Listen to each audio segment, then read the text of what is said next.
जय गजानन जयतु संस्कृतम्।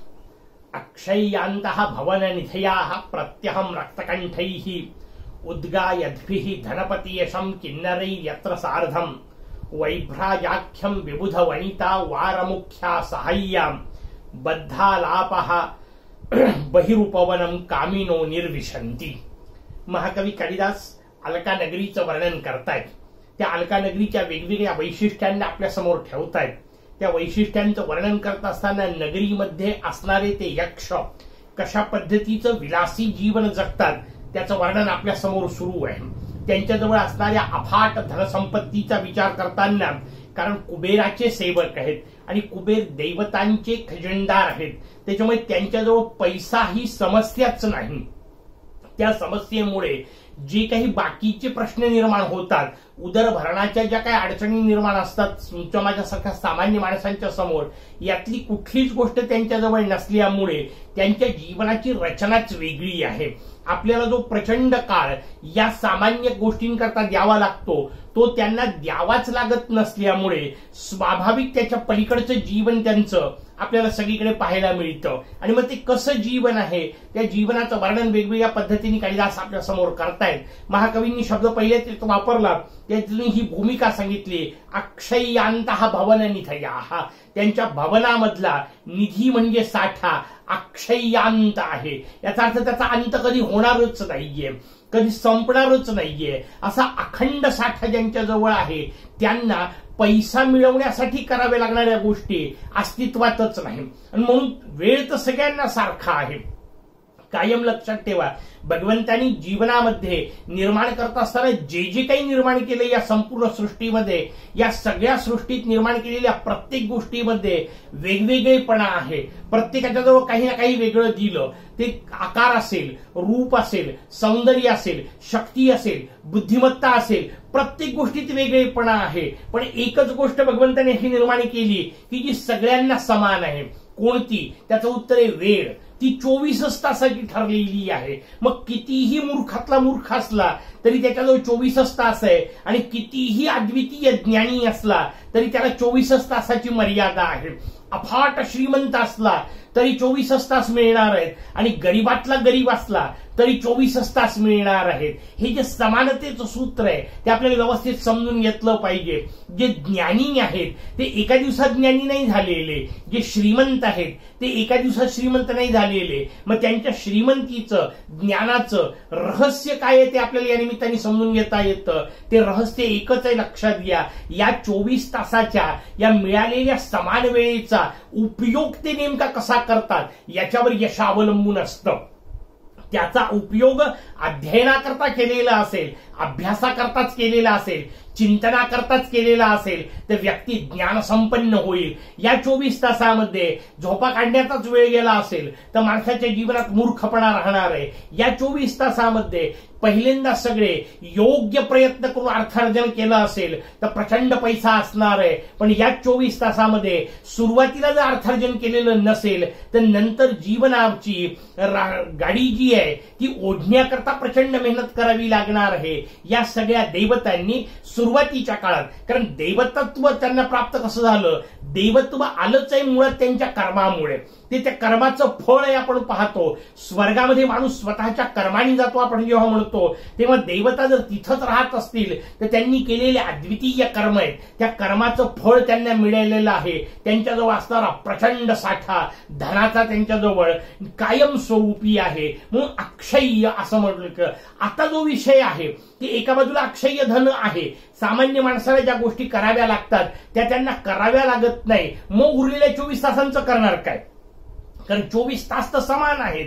बाकीच्या माणसांच्या ज्या गोष्टीमध्ये वेळ जातो तो त्यांनी पूर्वी तपश्चर्येत घालवलेला असल्यामुळे आता त्यांना वेळ घालवायची गरज नाही। मग आता करतील काय? त्याचं उत्तर आहे, कधी काळी जे नियंत्रित पद्धतीचं जीवन जगून जी तपश्चर्या केली होती त्याची आता फक्त भोग भोगायचे। आणि मग इथून पुढची जी रचना त्या देवतांची असते ती केवळ भोगाची असते। त्यांच्या समोर सगळ्या नाना प्रकारच्या आनंदाच्या सुविधा ज्या असतात त्या सुविधा पाहायला मिळतात. आपल्याला वाटतं त्यांना बसल्या जागी सगळं मिळतंय, बसल्या जागी नाही मिळत आहे. त्यासाठी पूर्वी केलेलं आहे, आता आनंद घेत आहेत, पण आता त्यांना आनंद घेण्याशिवाय दुसरं काम नाही. म्हणून त्यांचं जीवन या पद्धतीचं असतं हे आपल्याला समजून घेता येईल. ती रचना आपल्या समोर सांगतायत. अक्षय्यांतः भवननिधयाः प्रत्यहम रक्तकंठैः. मग असा जो माणूस आहे ज्याच्याजवळ प्रचंड संपत्ती आहे, त्याला आता व्यावहारिक समस्या विवंचना उरलेल्या नाहीत. त्याचं जीवन कसं असायला पाहिजे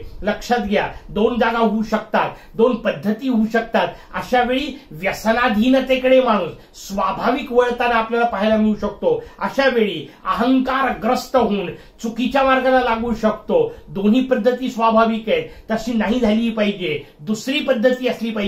कोणती? त्याच्या जीवनामध्ये विविध पद्धतीने सकारात्मक सुंदर आनंद घेण्याची, त्या सुंदर आनंदाची रचना आपल्या समोर सांगतायत. त्यातला पहिला विषय केला कोणाच्या तरी माध्यमातून मिळणारे श्रवणातले आनंद, म्हणून कानाला मिळणाऱ्या आनंदाचा पहिला विषय वापरलेला आहे. आणि त्याच्यात वर्णन करताना ते म्हणतात प्रत्यहम रक्तकंठैः. प्रत्यह म्हणजे रोज, रक्तकंठ हा शब्द मोठा सुंदर आहे. रक्त म्हणजे लाल, कंठ म्हणजे गळा. त्यांचे गळे लाल असलेला, गळा लाल असणे शब्दाचा अर्थ व्यवस्थित समजून घ्या. लाल शब्दाचा एक अर्थ आहे आकर्षित. त्यांचा गळा लाल आहे याचा अर्थ अत्यंत आकर्षक गळ्याचे असणारे, म्हणजे ज्यांचे आवाज अत्यंत आकर्षक आहेत, ज्यांचं बोलणं अत्यंत सुंदर आहे, ज्यांचे ध्वनी अत्यंत आल्हाददायक आहेत, अशा पद्धतीचे रक्तकंठ एक अर्थ. दुसरी गोष्ट, जेव्हा केव्हा तुम्ही एखादं काम करता तेव्हा ते काम करत असताना जो अवयव वापरला जातो त्या अवयवाकडे रक्तपुरवठा स्वाभाविक जास्त होतो. म्हणून बराच वेळ चालत राहा, पाय लाल होतील. बराच वेळ एखाद्या हाताने काम करा, हात लाल होतील. खूप वेळ एखादी गोष्ट पाहत राहिली, डोळे सुद्धा लाल होतात. ही रचना जी असते, सातत्याने आपण एखादी गोष्ट जेव्हा वापरतो तेव्हा त्या अवयवाकडे रक्तपुरवठा अधिक होत असतो. गायकांचा संबंध गळ्याशी आहे आणि म्हणून सतत गळ्याचा वापर केल्यामुळे स्वाभाविक त्यांच्या गळ्याला रक्ताचा पुरवठा अधिक होतो आणि म्हणूनही रक्तकंठैः. दोन्ही अर्थ आपल्याला वापरता येतील. वाक्याचा अर्थ सातत्याने गायन सेवा करणारे हा त्यातला रक्तकंठाचा अर्थ, आणि आकर्षक गळा असणारे, आकर्षक आवाज असणारे हा अर्थ. असे ते जे आहेत किंवा त्या आहेत तिथे किन्नरैः यत्र सार्धैः. कारण किन्नर शब्द वापरलाय, तो आहे की ती आहे असंही वर्णन नाही. दोघेही एकत्र किंवा तृतीय पंथ ज्याला म्हटलं जातं तशा पद्धतीच्या, कारण त्यांचा आवाजाचा सौंदर्याचा वर्णन वापरायचंय त्या दृष्टीने हिशोब केला. अक्षय्यांतः भवननिधयाः प्रत्यहम रक्तकंठैः उद्गायद्भिः. काय गायन करता येते? उद्गायद्भिः धनपती यशम.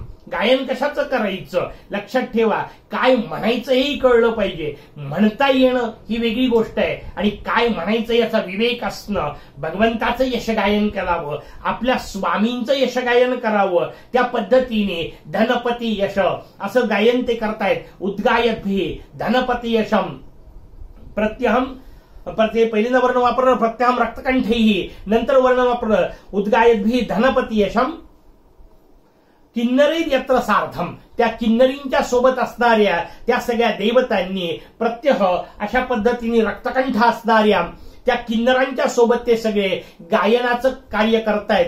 गायन ऐकता आहेत किंवा गातायत त्यांच्यासोबत. दोन्ही शब्द वापरता येईल. कुठे बसून? वैभ्राजाख्यम. वैभ्राज नावाचं तिथलं जे उद्यान आहे त्या उद्यानाचं वर्णन आलं. भ्राज शब्दाचा अर्थ आहे तेजस्वी असणे. वैभ्राज अत्यंतिक तेजस्वी असलेलं, कारण स्वर्गातलं आहे, ज्याला नंदनवन म्हटलं जातं तशा पद्धतीची रचना. तिथे असणारे अनेक वेगवेगळे उद्यानं, त्यातल्या याला वैभ्राज्य नाव त्याला मुद्दाम दिलेलं आहे. अत्यंत तेजस्वी असलेलं, कारण संपत्तीचाच विषय जेव्हा येतो आणि संपत्तीने युक्त असणाऱ्या माणसांचा विषय जेव्हा येतो तेव्हा सगळ्याच गोष्टी तेजस्वी असतात, सगळ्याच गोष्टी संपन्न असतात. तिथली वाळू आपण पाहिली सोन्याची होती. मग वाळू जर सोन्याची असेल तर उद्यानं काय सुंदर असतील, ते किती चमकदार असतील. झाडांवर सुद्धा रत्न लटकलेले आपल्याला पाहायला मिळू शकतील. ही जी रचना आहे ती रचना आपल्या समोर सांगतायत, म्हणून त्याला वैभ्राज्य नावच दिलं. अत्यंत तेजस्वी असलेलं,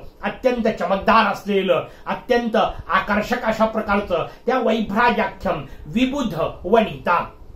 विबुध शब्द देवतांसाठी वापरला जातो. अत्यंत बुद्धिमान असलेले अशा अर्थाने तो शब्द आहे. विबुध वनिता, त्यांच्या स्त्रिया असा शब्द वापरला. पण लक्षात घ्या, इथे जेव्हा विबुध वनिता शब्द वापरलेला आहे तेव्हा तो देवतांच्या स्त्रिया अशा अर्थाने नाही वापरलेला, कारण त्यांचं वर्णन पूर्वी येऊन गेलेलं आहे. आणि इथं जे पुढचं वर्णन वापरायचं, जो शब्द पुढे वापरलाय तो त्याला लागू पडत नाही. मग विबुध वनिता शब्दाचा अर्थ काय? त्याचं उत्तर आहे देवतांमधल्या स्त्रिया. देवतांमध्ये आपण पाहिलं की 33 कोटी देव हा शब्द जेव्हा आपण वापरतो तेव्हा त्यामध्ये आपण वर्णन करताना पूर्वी केलेलं आहे की 33 कोटी याचा अर्थ 33 प्रकारचे देव. आणि मग त्या 33 प्रकारांमध्ये देवतांचा एक प्रकार आहे, तिथे असणाऱ्या अप्सरा. त्या अप्सरांचं वर्णन आपल्या समोर आहे, म्हणून त्यांना विबुध वनिता असं म्हटलं. वनिता म्हणजे स्त्रिया, देवतांच्या स्त्रिया म्हणजे देव लोकात राहणाऱ्या स्त्रिया. कोणत्या? अप्सरा. त्याच का वापरायच्या? किंवा पत्नी का नाही? यक्षपत्नीचं वर्णन का नाहीये? त्याचं उत्तर पुढच्या शब्दात आहे. वारमुख्या सहाय्या असा एक शब्द वापरलाय. त्या वारमुख्य आहेत, वार अंगणा आहेत, त्यातून वारांगणा शब्द आहे. हा शब्द व्यवस्थित समजून घेतला पाहिजे. त्यात वार शब्द वापरलेला आहे. वार कशाला म्हणतात याच्याकरता आपल्याला ज्योतिषशास्त्रात शिरावं लागतं. ज्योतिषशास्त्रात वार नावाची कल्पना आहे. वेगवेगळे 7 वार आपण पाहत असतो, रविवारपासून शनिवारपर्यंत. कशाला वार म्हणायचं? कोणत्या काळाला वार म्हणायचं? वार शब्द व्यवस्थित समजून घ्या. वाराची व्याख्या देताना ज्योतिषशास्त्राने आपल्याला सांगितली, सूर्योदय मारभ्यम सूर्योदय पर्यंतम कालः वारः.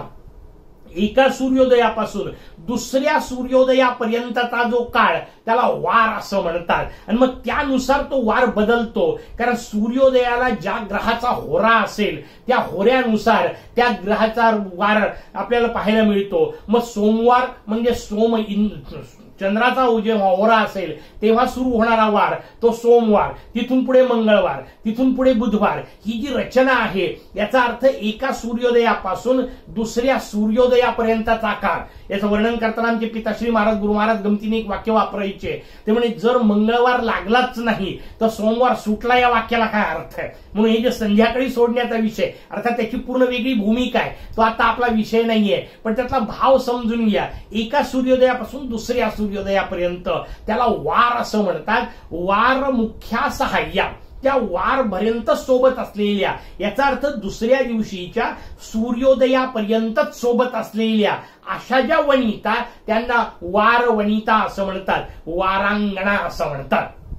याचा अर्थ सूर्योदयानंतर त्या सोबत नाहीयेत. सूर्योदय या शब्दाचा अर्थ समजून घ्या. सूर्योदय शब्दाचा अर्थ जगाला दिसायला सुरुवात होणे, जगाच्या समोर प्रगट होणे. तोपर्यंत अंधार आहे. सूर्योदय झाला की प्रकाशाचा विषय आहे. आणि मग ज्यांना प्रकाशात सोबत ठेवल्या जात नाही, ज्या अंधारातच सोबत असतात, सूर्य उगवला की ज्यांना सोडून दिल्या जातं, रात्री पुरत्या ज्या असतात त्यांना वारांगणा असा शब्द वापरला, कारण त्या तेवढ्याच काळापुरत्या आहेत. वार बदलला की त्यांचा विषय संपला. त्या ज्या अप्सरा आहेत त्या अशाच पद्धतीच्या आहेत, कारण त्या कोण्या एकाच्या अधिकृत पत्नी नाहीत, धर्मपत्नी नाहीत. धर्मपत्नी असेल तर ती सूर्योदयानंतरही सगळ्यांच्या समोर तिच्या सोबत राहता येतं, इथं नाही राहता येत. याचा अर्थच गडबड आहे. आणि ती गडबड दाखवायकरता त्यांनी वारांगणा शब्द वापरला. विबुध वनिता वारमुख्या सहाय्या. आणि मग अशांच्या सोबत ते काय करतात? बद्धालापाः. त्या सगळ्या ज्या वारांगणा आहेत, त्या ज्या गणिका आहेत, त्या गणिकांच्या सोबत ते आलाप करत असतात. एका बाजूला किन्नर आहेत, त्यांचं वर्णन सुरुवातीला केलं. हे यक्ष यांच्या सोबत असणाऱ्या अप्सरा आणि त्यांचा सगळ्यांचा गायनाचा विषय चालू आहे. रात्र चालणाऱ्या त्यांच्या मैफिलीचा विचार आपल्या समोर आणला. बद्धालापः, पण कुठे ते फार महत्वाचं आहे. बद्धालापः बहिः उपवनम, बाहेरच्या उद्यानामध्ये. याचा अर्थ अशा स्त्रियांना घेऊन घरात राहत नाहीयेत. लक्षात घ्या, ही प्रवृत्ती आपल्याला व्यवस्थित समजून घ्यायची आहे. प्रवृत्ती सगळ्याच काळात होती. कुठल्याही काळामध्ये वाईट लोक नसतात असं नाहीये. वाईट लोक त्याही काळात आहेत, वारांगणा त्याही काळात आहेत. त्या वारांगणाच्या सोबत जाऊन बसणारेही त्या काळात आहेत. कुठं बसायचं याचं भान मात्र समाजाने ठेवलेलं आहे. यांना सोबत नाही ठेवायच्या. घरात कोणत्या होत्या? आपण मागे श्लोकात पाहिलं होतं, उत्तम स्त्री सहाय्या. ज्या उत्तम स्त्रिया आहेत, याचा अर्थ धर्मपत्नी आहेत, त्यांच्या सोबत घरामध्ये लोकांच्या समोर जो विषय आहे, सगळ्यांच्या समोर येणारा विषय तो धार्मिक पद्धतीचा असला पाहिजे. अशा पद्धतीने काही करायचं एखाद्याला आलंच डोक्यात तर ते गावाच्या बाहेर. वाक्याचा अर्थ त्याला प्रतिष्ठा नसली पाहिजे समाजामध्ये. व्यसनं पूर्वापार चालत आलेली आहेत, त्या व्यसनांना निदान प्रतिष्ठा नव्हती. दारू पिणारे राक्षसांच्याही काळापासून आहेत, देवतांच्याही काळापासून आहेत, पण निदान दिवाणखान्यामध्ये मांडून ठेवल्या जात नव्हतं. बाहेर राहणारी गोष्ट आहे, वाईट समजल्या जात होतं. ती भूमिका आपल्याला समजून घ्यायची आहे. मग बद्धाला पहा, बहिरूपवनम कामिनो निर्विशंती, असे जे कामी लोक आहेत, जे घरातल्या स्त्रीला सोडून अशा वारवनितेच्या सोबत राहतात, ते बाहेर उपवनात राहत आहेत, तिथे कामिनो निर्विशंती. हे जे कामी लोक आहेत त्या बाहेरच्या उद्यानामध्ये थांबत आहेत, त्यांना नगरामध्ये प्रतिष्ठा नाही, हा महत्वाचा विषय आपल्या समोर ठेवून महाकवी कालिदास हा श्लोक सांगतात. बाकीचा विषय पुढच्या श्लोकात, तो पुढच्या भागात पाहू. तोपर्यंत जयतु संस्कृतम्.